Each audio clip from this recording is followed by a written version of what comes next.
A really quick intro today because I am going to do the review for this dress separately. Safe to say that I absolutely love it, but I do want to make the version with sleeves so that I can add that to the sew along playlist and also so I can see what it's like. So I want to wait until I have got that version done before I give you my full review. I do love this dress and I highly recommend it. It's a really simple sew and I'm going to show you how I made it from start to finish. So let's go. I have ironed my tissue paper nice and flat. It's still got a lot of creases in it, but it's way better than it was. Now I need to work out which size I need to trace. So according to the pattern envelope, I need to be tracing a 16 for the bust, a 12 for the waist, and an 18 or 20 for the hips. I've only bought the size bundle in the 6 to 14 because I know that they put in a load of ease. Now this one does have some finished garment measurements on it. They're not the useful ones. I mean, they're not unuseful, but they're not all of the ones that we need. So we have the bust measurement here. Finished bust measurement for the size 14 is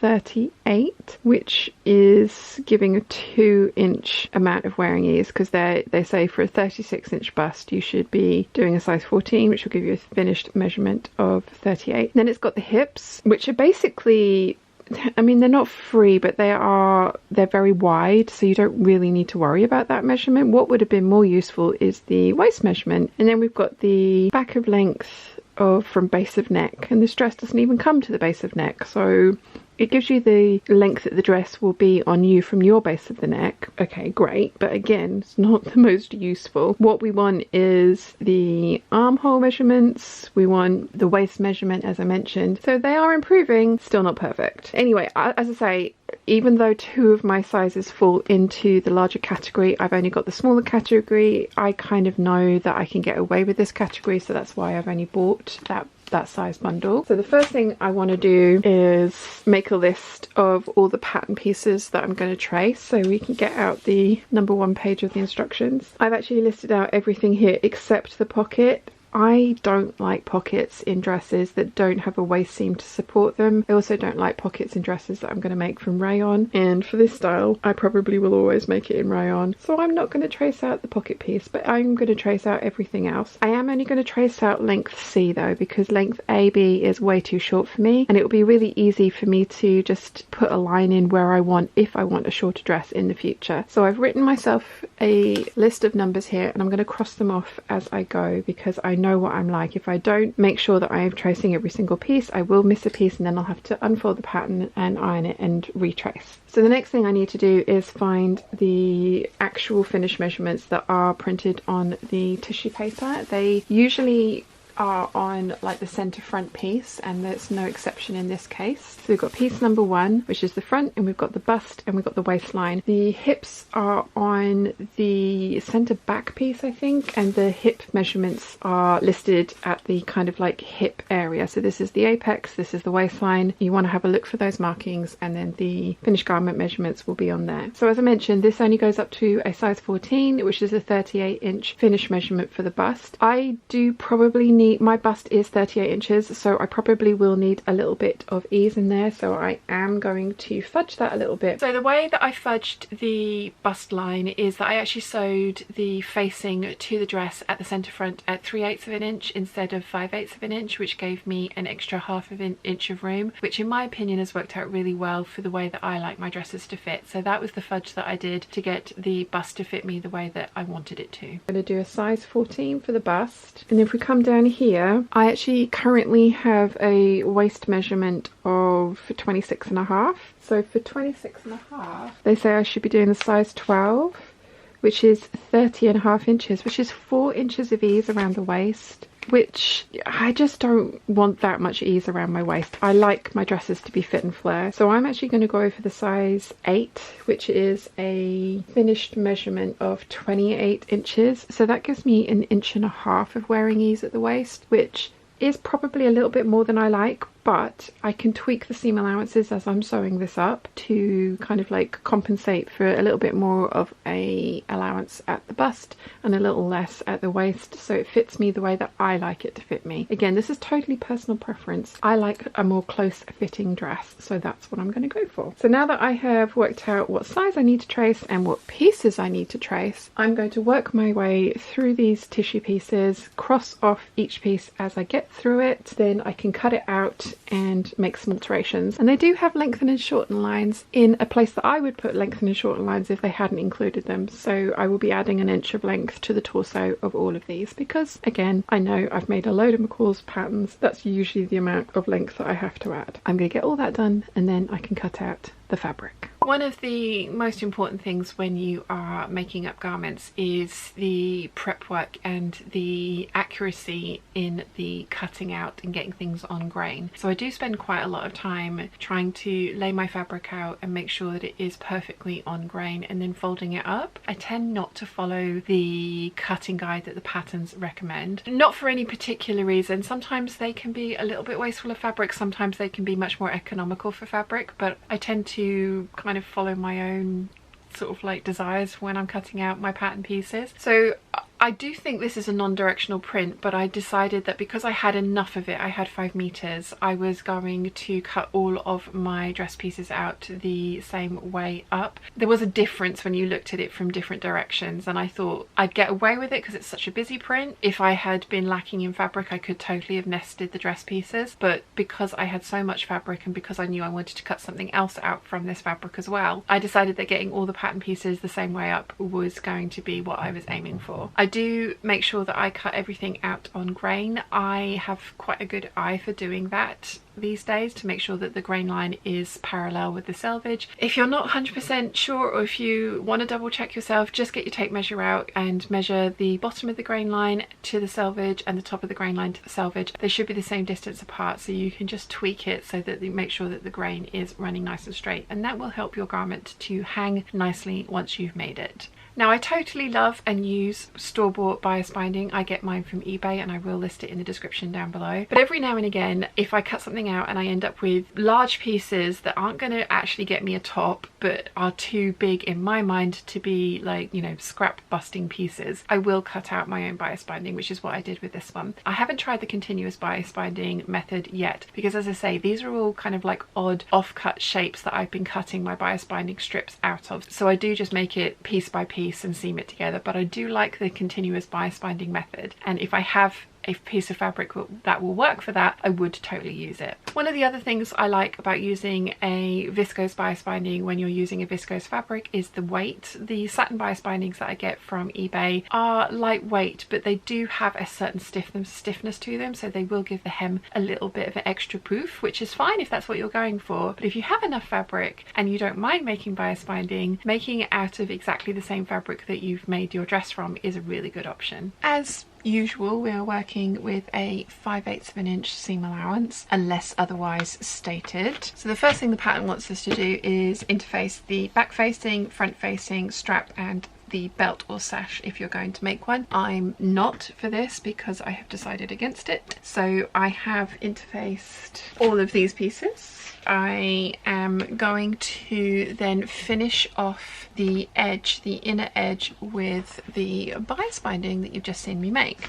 So before I do that, I need to sew together the front facings and the back facings. Oh, the other thing that I've done is the straps. I've actually folded and pressed them in half before I've sewn them. I just find that that makes pressing them once they've been sewn and turned through slightly easier to get a nice crisp finish. So the straps have been interfaced and pressed in half. So I'm going to put those to the sides. As you guys know, I like to do the fiddly things first. So whilst the first instruction is to stay stitch the side edge of the front above the waist, I'm going to get my facing piece completely done. So we've got the back facing there, that's the upper edge, this is the interior edge, and we want to sew on the side pieces. So I'm going to match up the side seams. You want to end up with your pieces looking like this. So we've got the long straight edge of our front facing pieces together, and the curve, and then we've got the side seams matching up, and there are notches on the side seams of this, so you want to match those up. So that 5/8 of an inch, and then we're going to finish the interior edge. So now they're all pinned, and as I said, we've got 5/8 of an inch seam allowance. So I'm going to sew both of those seams at 5/8 of an inch and press them open. Okay, so we should end up with something that looks like this, and now we need to finish off the interior edge. There's loads of ways you could do this. You could face your facings. If I hadn't had to have patched my interfacing at the bottom because my interfacing wasn't quite long enough, I was being lazy. I cut it selvage to selvage rather than lengthways, but I knew I also had a bunch of bias binding to finish off the edge. But yes, you could totally face your facings, and there is a tutorial for how to do that up here. I'm going to use bias binding. You could also overlock the edge, and you could leave it like that. You could overlock it, press it under and top stitch it down for a slightly cleaner, neater finish. It's completely up to you. However you want to finish the insides of your garment, it's your choice. But I personally love bias binding. As I say, I took the time to make matching bias binding, so I'm going to use that. So you want to make sure that you're finishing off the correct piece. So this is a very confusing piece of fabric, but this is our center front here, and it's this interior curved edge that we want to finish. So I want to sew my bias binding to the wrong side, because that way when I top stitch my binding down, I'm doing that on the right side, which is the side that will get seen, and that will be the pretty side. So I'm going to sew the right side of my binding to the wrong side of my facing, making sure that I'm sewing it on the right edge all the way around from one front edge to the other. And once that's done, I'll press it and turn the binding over so that it encloses the raw edge and top stitch it down, and I'll show you that as we go. Okay, so as you can see, I have sewn the bias binding to the facing, and now I want to wrap it around and top stitch it down. And now I'm using my blind hem foot because it's just the foot that I have and that I like for this, because it has this blade in it that allows me to run the foot directly against the folded edge of the bias binding and sew it neatly. So the thing that I do, and I'm trying to do this through the viewfinder, and it's not the easiest thing. My right hand, or my index finger from my right hand, I'll push the facing and the binding flat, and then fingers from the left hand will then wrap the binding around. So this foot is nice because it allows you to move the needle all the way over to the left. And you want to be careful when you're doing this that you are not twisting the binding, so you don't want to go too fast. Nobody's going to know how quick you sewed this. You want it neat rather than fast. So I'm just going to do that the whole way around this edge to finish that edge off neatly. As I say, you can face your facing, which there is a tutorial for. I linked it earlier and it is in the description down below. You can overlock the edge of your facing and leave it like that, or press the overlocking under and top stitch it down. You can pink the edge, you can overcast on your machine. There are loads of different ways to finish the edge of the facing, but you do want to finish this raw edge. So I'm going to go around and get that done the whole way around so it looks like this, and then we can press this and put this to the side. As you probably know, I like to do all the fiddly bits first, so the next thing I'm going to do is sew the shoulder straps closed at 5/8 of an inch, and we're going to do that for both the shoulder straps. Those are the pieces that we pressed together earlier, so I'm going to fold them so that they are right sides together so that I can sew them at 5/8 of an inch down the long side. So I've sewn these into tubes, and I am going to trim down the seam allowance to 1/4 of an inch, turn it through, and then go and press it, and then we can move on to actually sewing up the dress. Okay, so this is actually like quite a large tube, and you could probably quite easily sort of turn it in on itself and just wiggle it through, but I am going to do it with a safety pin. So I'm just going to attach a safety pin to one edge, fold it in on itself, and kind of just pull that through. It's that awkward kind of width that's sort of easy but sort of not. There's tube turners, there's loads of different ways of doing this. I just happen to have a safety pin on hand. Okay, so that's one strap turned through, and you can see we've got the pressed edge from earlier, so that's nice and crisp, so it will allow me to kind of just roll this seamed edge between my thumb and finger to get that nice and flat, and then press it so that we end up with a nice crisp seam. I'm going to turn the other one through, press these, and then set them to the side. I am now jumping to step number 4 because I like to stitch from the centre back out. So I'm going to sew the centre back seam together, and I'm going to do it with a French seam. I'm going to do it with a regular French seam, which means that the first stitching line that I will do will be at 1/4 of an inch with the wrong sides together. Okay, so step 5 is that it wants us to stay stitch the edges above the waistline. I'm not going to do that because I'm going to be sewing these with French seams again, so that's kind of like adding in the stay stitching in one go. I may regret this later, and I will tell you if I do, but it's a trick that I've been using for these kinds of dresses and seams a lot, and it's not come back to bite me in the behind yet. This will probably be the first time. So I'm going to move on to step 6, and I'm going to pin the side back sections on to the back that I've just sewn. Again, I'm doing this with French seams. These are curved seams, so I'm going to be doing this one with the 3/8 of an inch sewn line first, trim that down and sew that at 1/4. So the back seam I've done at 1/4. The side back seams I'm going to do at 3/8 of an inch. If you want to put pockets into your dress, this is the time that you're going to do it. I have got a sew along on the channel up here for how to French seam your pockets. That would be the method that I would use. So if you do want pockets, you will follow along with that method. I personally don't like pockets when they don't have a waist seam to be mounted to, and I especially don't like pockets in a viscose like the one that I'm using, just because I find if I put anything in those pockets, it's kind of misshapes the dress and it's not a good look in my opinion. So I'm going to skip the pockets and I'm going to just sew up the side seam. So I'm going to sew the side back to the side front. At the moment we've got the centre back seam sewn, the 2 side backs on, and so we're just going to sew the side fronts to the side seams. Again, I'm going to do that with a French seam. This time I'm going to do it at 1/4 of an inch. I'm going to go through and show you a map, as it were, of which seams have been sewn with which allowances once they're all done. And now we're going to step 2, and again it wants us to stay stitch the princess seam above the waistline. Again, I'm not going to do this, so I'm going to move to step 3, and that's to sew the side front to the front pieces, and again I'm doing that with a French seam, and I'm going to sew this at 3/8 of an inch for the first pass.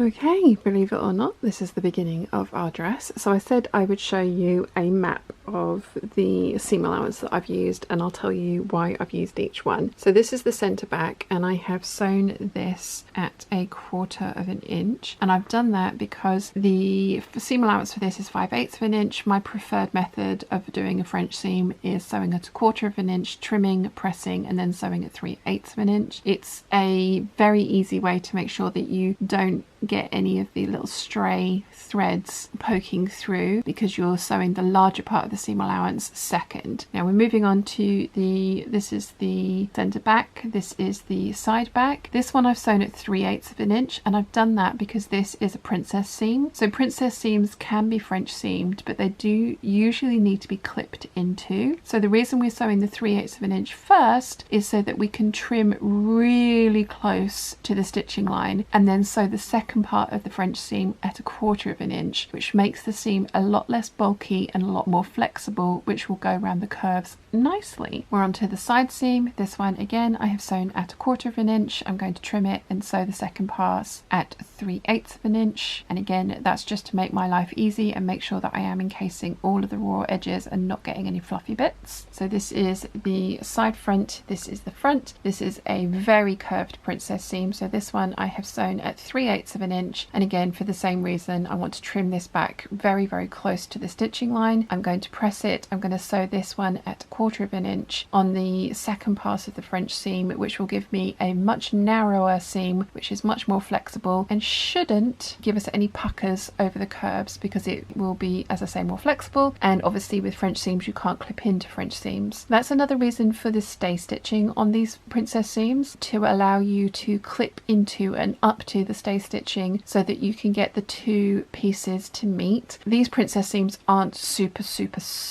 difficult to put together because they aren't a huge curve having to go to a not as big curve. So for these ones it's not too bad. With princess seams you can end up with a very sort of curved piece that you need to stretch out to fit, well, not stretch out, but you need to like cut into a notch so that you can make it fit into the second piece that you're sewing it to, which is another reason for the stay stitching. As I say, I've not done the stay stitching because I'm doing it this, and again I've not had a problem with that, so fingers crossed I won't. So the next step for all of this is to trim all of these French seams down, press them, and then sew the second pass. Now if you're going to get confused about doing 3/8 of an inch here and then 1/4 of an inch here when you're sewing your second seams, you can do them all at 3/8 of an inch first, trim and press and sew at 1/4 of an inch, but you can't do it the other way around. You can't do the 1/4 of an inch first on the straighter seams, press and then sew at 3/8 of an inch, because the princess seams won't lie as nicely. They should be fine, but they won't be as nice. French seam spaghetti. So now I am going to go and press everything so I can sew everything again. Once you have finished sewing the French seams, and 1/4 of an inch for the princess seams, 3/8 of an inch for the side and centre back seam, you then want to press them. I've pressed the princess seams towards the centre front and centre back, and I have pressed the side seams towards the centre back. So that's what it looks like from the front. There's no fuzzies, nothing is showing through, everything's nicely encased, and it's all lying nice and flatly because we've got a very narrow princess seam there. So the next thing I'm going to do is sew on the straps. Okay, we're jumping around again. So step number 12 is to pin the shoulder straps to upper edge front, matching symbols and baste. Then they want you to go through and sew the facing and put the facing into the dress, leaving the back edge free. Now for me,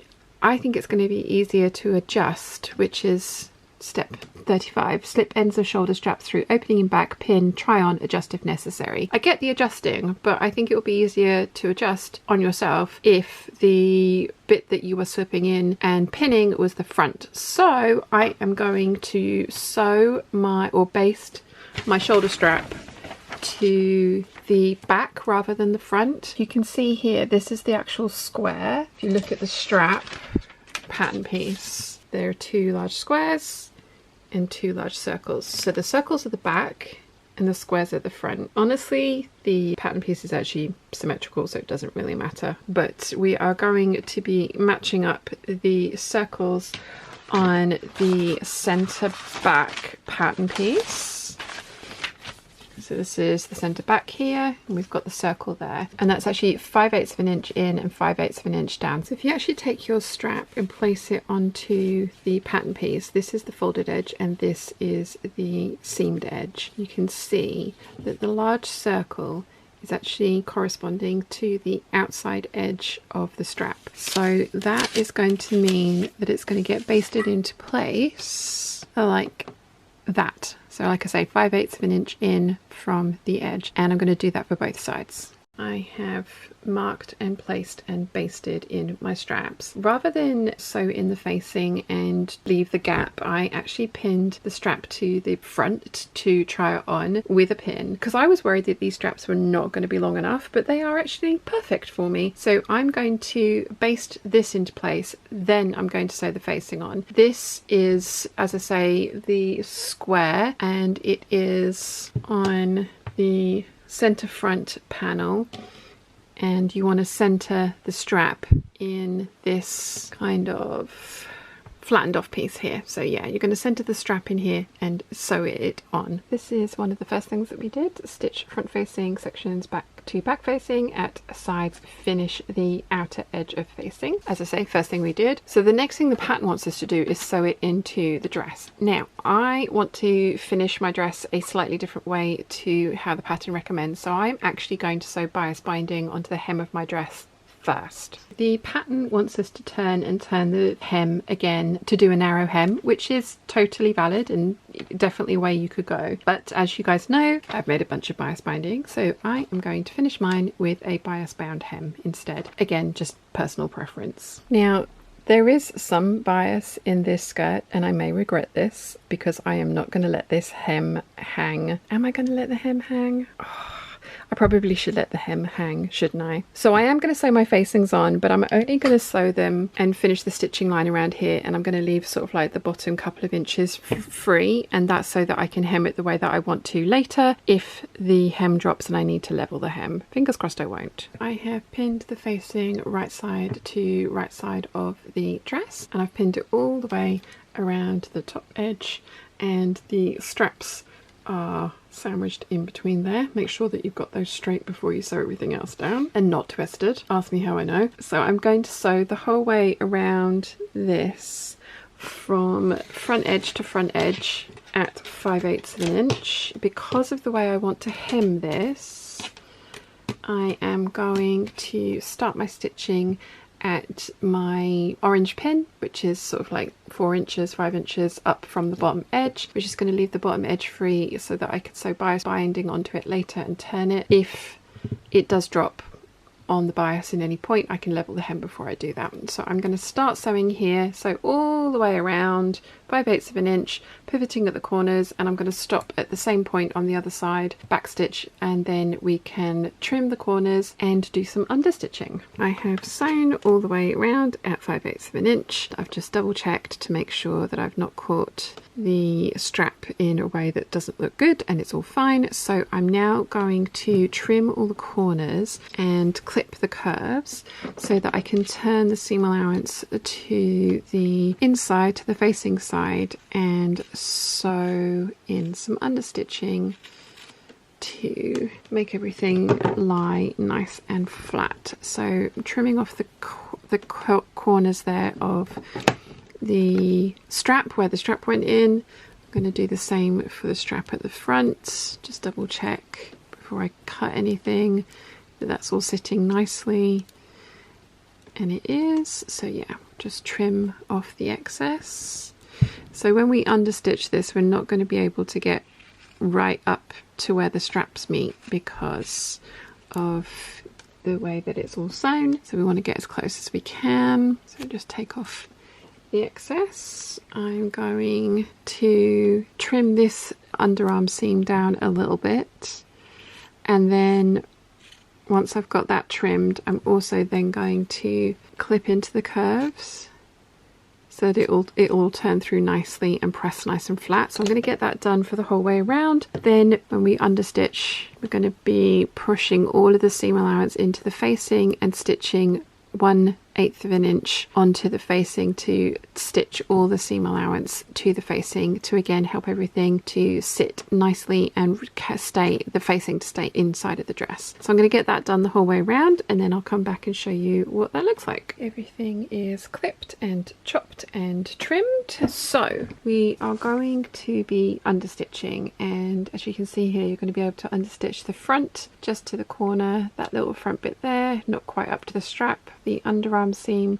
around the back, and then the same for the other side. You're not going to be able to get right up to the straps just because of the way that the seam allowances are going to lie, but you want to get as close as possible. Because of the way that I'm going to hem my dress, and because I've left a giant gap, I'm going to start my understitching a good 2 inches up from that gap so that I will be able to get back in and finish this stitching line later when the dress has been hemmed. I have my needle moved over a couple of ticks, and I have all of the seam allowance pushed into the facing. I don't actually press mine before I do my understitching because I find that if I just pull it taut with my fingers, then the understitching actually helps me press it to the where I want it to be. So I'm going to sew 1/8 of an inch all the way along here, as I say, right as far as I can to the corners, backstitch, move it around and start for the next section until I'm gone the whole way around to the perimeter of the dress. I have understitched everything, and now I'm going to turn it all out and go and press it. But I'm going to take my purple fang and just push out the corners so that everything is nice and crisp. We'll do the same for the sleeves or the straps, and the last corner at the front. Okay, so now that I have got everything turned through, I'm going to go and give everything a press, and then we can start marking the buttonholes. I've pressed everything into place and I have laid everything flat and pinned over the seam allowances, and I'm now going to go and hand tack the facing to the seam allowance in all the places where that is able to happen. We've got the underarm seam, we've got the side front seam, we've got the side back seam and the centre back seam, and then the same on the other side. So I'm going to tack those all into place to help keep the facing in place. I hope that works. I really hate facings. Hopefully you can see that I have marked on my buttonhole placement. I'm going to use these little black shell buttons. So I'm going to put my buttonholes in with my automatic buttonholer on my Bernina 830. It's literally a case of pick the buttonhole function, pick the buttonhole that you want. This is for light fabrics. Tell it how wide the button needs to be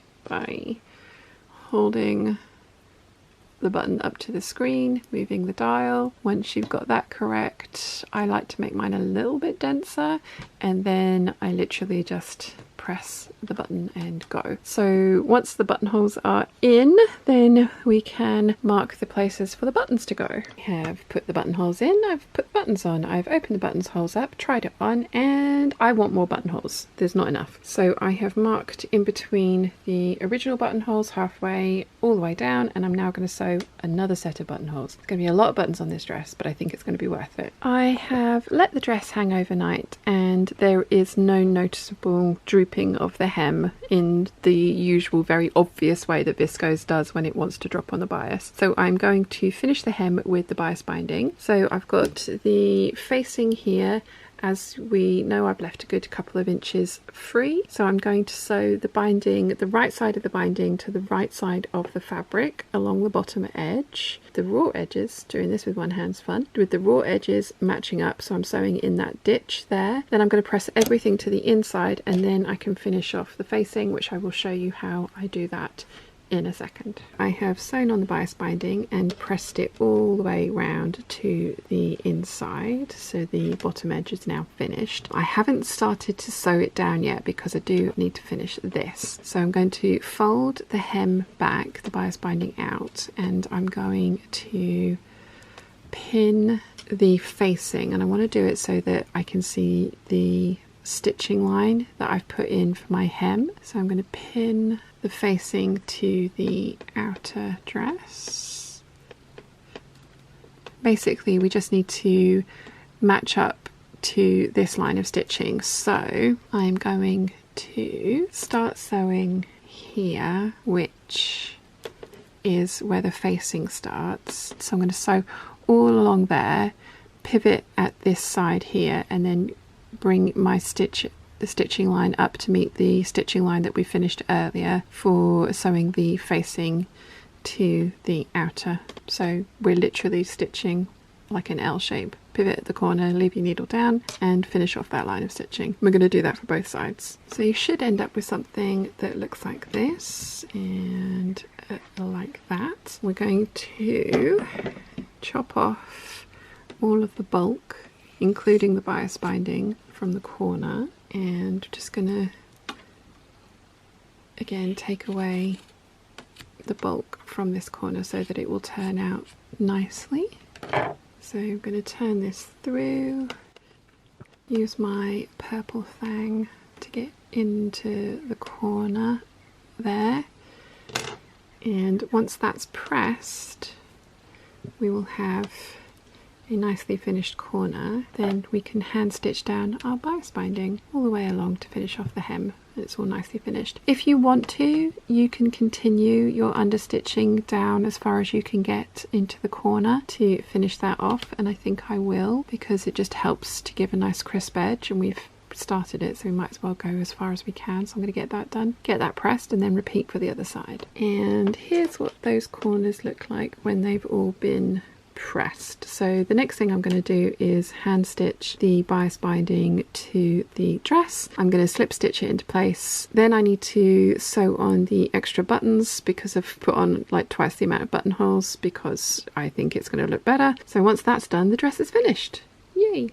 So as I mentioned at the beginning of this video, I absolutely love how this dress has turned out and I do want to make more. I'm going to make more of this strappy maxi dress version. I also want to try the long sleeves with maybe a midi length. I don't like the shorter length that the pattern comes with, so I'm going to adjust it to my personal preference. I've marked in where the waistline is on the pattern, so I can just measure down from that and put in the new hemline, usually probably about 32 inches for me, because that is just a hemline that I like. 28 is the minimum, 32 is a good midi length for me, but that's a really easy change to make, and you don't necessarily even have to trace or cut your pattern. You can just fold things back. So I will be making this dress again, and I am going to be doing the sleeved version, as I say, so I will film my sew along for how the sleeves go in and get finished, because I think that's the trickiest part of this dress. It is a really simple dress to sew together. The only maybe tricky thing of this one is remembering the difference in the French seams, and if sewing different sized French seams for different seams is a step too far, you can do them all at the princess seam one. So you can do them all as very, very narrow finished 1/4 inch French seams for the side seams and the back seam as well. It doesn't have to be like a mix and match. The way I've done it is just my preference, because it just makes it slightly easier to make sure that you aren't getting any little fuzzies coming out of your French seam once you're finished. But again, I've managed to not do that over the princess seam, so